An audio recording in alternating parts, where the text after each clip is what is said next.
Good morning. Thank you so much for having me today. Quick show of hands, just so I know who I'm talking to. How many veterans do we have here today?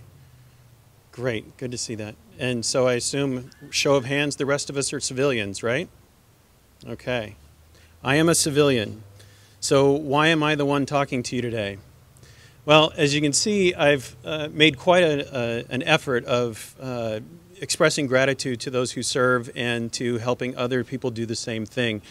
And I recently had a really interesting opportunity that I wanted to share with you today when someone asked me to give a presentation on why we might want to thank those who serve. You know, as somebody who is leading an organization like this and leading an effort like this, it's really easy to get distracted with the what and the how. What are we doing and how are we doing it and how many people have we reached and how many veterans with post-traumatic stress have we helped and how many veterans who are wounded have we helped to live an easier life and how many military members have we helped to have an easier way financially and those kinds of things. And so it was really interesting opportunity when someone asked me to talk about why. And I knew I only had a few minutes to speak, so I had to get down to the root of it. For those of you that don't know me very well, I'm kind of a movie guy. I love to watch movies. And when I'm struggling to figure something out, frequently a line from a movie or a scene from a movie will pop into my head to help me get some clarity on it. And in this particular circumstance, it was Jack Nicholson that popped into my head. So Jack pops into my head, and I hear that line from A Few Good Men. Well, there's that. No, the line that I heard was, deep down in places you don't talk about at parties, you want me on that wall. You need me on that wall. And that really resonated with me, I think, because it's really easy in this movie to think of Jack Nicholson as the villain, and on some level he is, and so you kind of want him to get his. But truth be told, that's a fabulous speech, because I can't argue with a single word of it. And everything that he has to say is the truth. And when I thought about, okay, so what is deep down in those places that I don't talk about at parties? What's really at the root of it for me? What is motivating me to want to thank veterans? And for me, it was really simple. It came down to two words: sacrifice and freedom.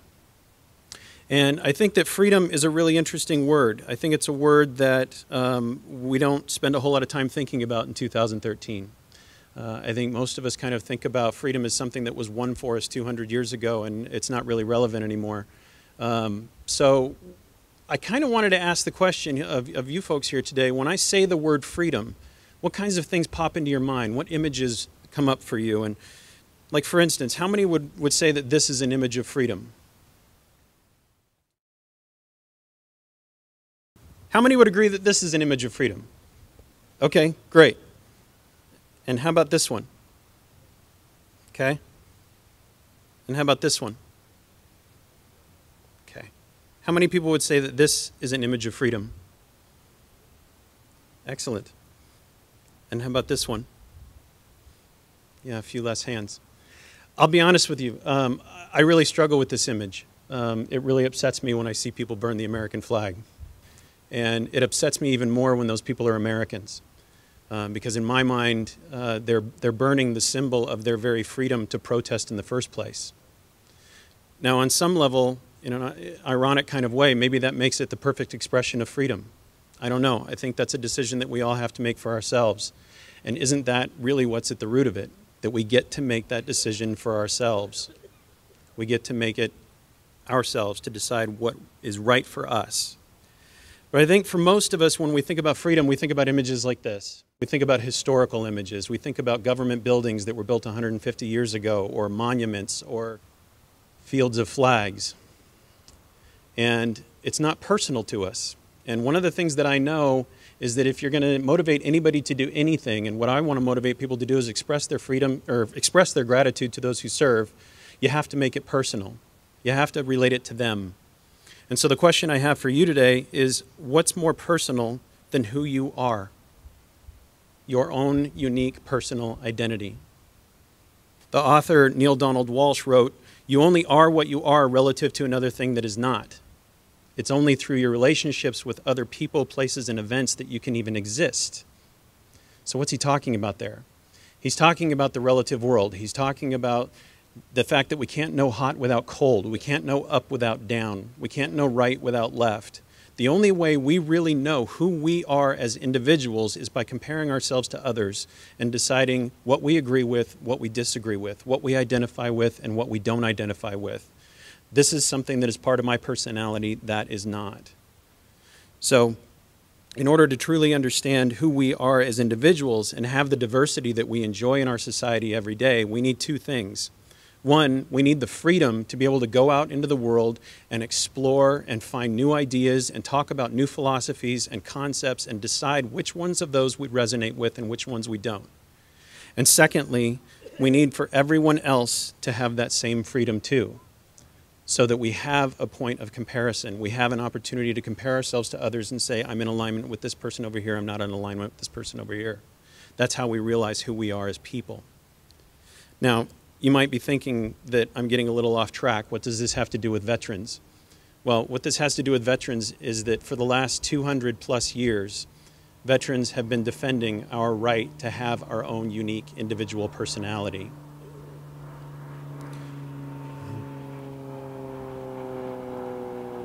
Well, let's talk about what that means. You might think that's being a little dramatic. So let's look at what freedom in the world looks like in 2013. This is a map created by an organization called Freedom House. They've been tracking freedom in the world for the last 20 plus years, and they compile reports to the UN. This is their overall freedom map from 2012. You can see the map is divided into green states, orange states, and red states. The green states are considered free, the orange are partly free, and the red are not free. Now, I don't know about you, but the first time I saw this map, I was stunned at how little freedom there is in the world today in 2013. Now, let's get a little bit more specific. What exactly are we talking about here? We're talking first about freedom of press. This is a map of the world showing which countries have freedom of the press in 2013. Again, green and blue are free. As we get into the orange, the red, those are not free. There are countries out there where the press is completely owned and operated by the government, and certain topics are just off the table. You are not allowed to discuss freedom, democracy, individuality. Those are just not discussed. Let's look at freedom of religion. This is a map showing freedom of religion in the world in 2013. Again, as we get into the red and the orange states, those do not have freedom of religion. There are countries in the world right now where you are legally required to be a certain religion. Now, that might be fine if you want to be that religion, but the question is, how would you know that if you've never had the option to be anything else? Let's look at freedom of expression. This includes freedom of speech, music, movies, art. This is what freedom of expression looks like in 2013. There are a lot of places in the world where you are not free to express yourself. You can't say certain things in public. Right now, on this podium, I can say whatever I want without any fear of recrimination, going to jail, any harm coming to my family. There are a lot of places in the world that don't have that opportunity right now. Let's look at freedom of access to the internet.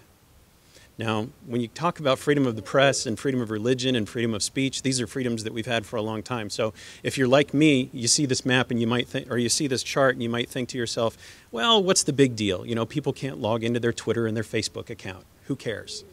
Well, Twitter and Facebook played a huge role in the rise of democracy in the Middle East in the last 10 years. It's how people communicate. It's how we get information from outside our own little community. It's how we understand what's going on in the rest of the world and what the rest of the world thinks of us and what we think of them. It's how we communicate with each other. So not having access to the internet is a big deal in 2013. And then lastly, the most significant denial of rights, the denial of right to life itself. If you look at genocide over the last 100 years, I'm guessing that when I say genocide, most of us probably think of the Holocaust. 6 million people were killed. But there was an even worse one prior to that. 7 million people were killed in the USSR prior to the Holocaust ever happening. And at the end of the Holocaust, what did we say? We said, never again. It's in bronze letters at the memorial at Dachau, never again. But it has happened again, and again, and again, and again. Now, fortunately for us, here in the United States, we have this document that guarantees us certain rights and certain liberties. But I'm here to tell you, without people standing behind this document every single day, it's absolutely meaningless. It's just an old piece of paper with some pretty writing on it.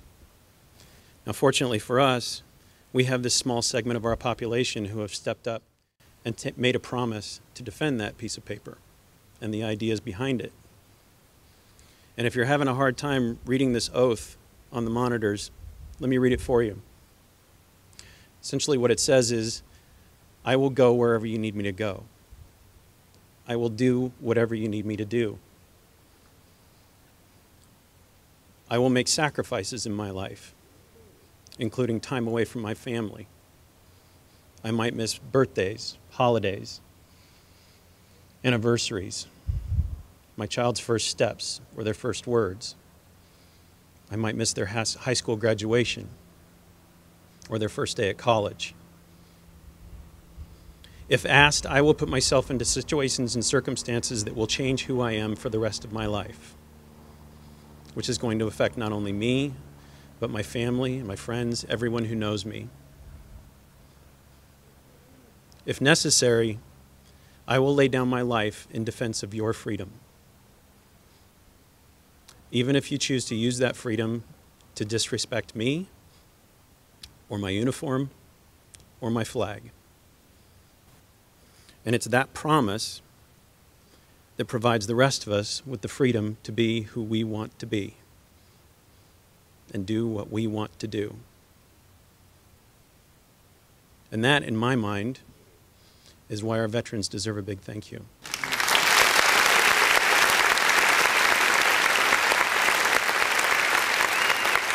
So I'd like to ask right now, could I have all the veterans who are able, please stand.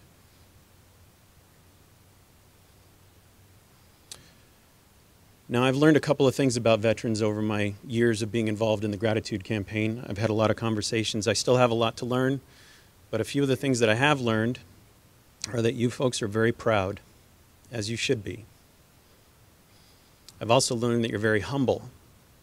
I haven't met a veteran yet that was willing to be called a hero. Every time that word comes up, they always say, there's somebody else that deserves that more than I do. The heroes are the guys that didn't come back. I hear that a lot. So even you may be thinking that some of the things that I've said here today are a little on the dramatic side. So let me put it to you in terms that I don't think that even you can deny. For the last 200 plus years, ordinary American citizens, a very small segment of our citizens, have stepped up to defend freedom for the rest of us so that we can be who we want to be.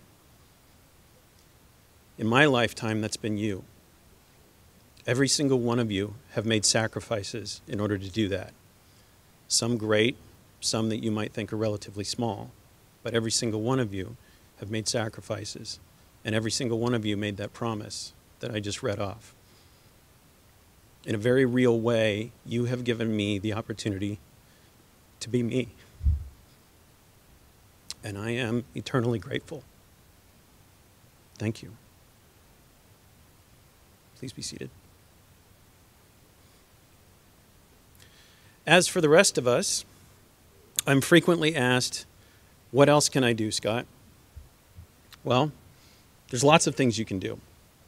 You can donate to an organization like ours. You can volunteer your time at a veterans home or at another organization. I hear a lot of people who say, well, you know, that's really great, Scott, but man, I don't really have a whole lot of extra time in my schedule, and we don't have a lot of extra money at the end of the month, so I don't know if I can donate. Is there anything else I can do? Well, we just launched an opportunity on our website we're calling Choose Gratitude, where you can log on to gratitudecampaign.org and you can shop with all your favorite brands that you usually shop with every day anyway. It doesn't cost you a dime extra, and when you do that, they will make a donation to our organization, which we will then use to help veterans who are struggling with post-traumatic stress, military family financial support, transitional services, getting out of the military, going back to college, and finding jobs in the private sector, and support for wounded warriors who are coming back and trying to transition back into their homes in wheelchairs. So that's one thing that you can do. But I'll tell you, I think the most powerful thing that you can do is probably the easiest.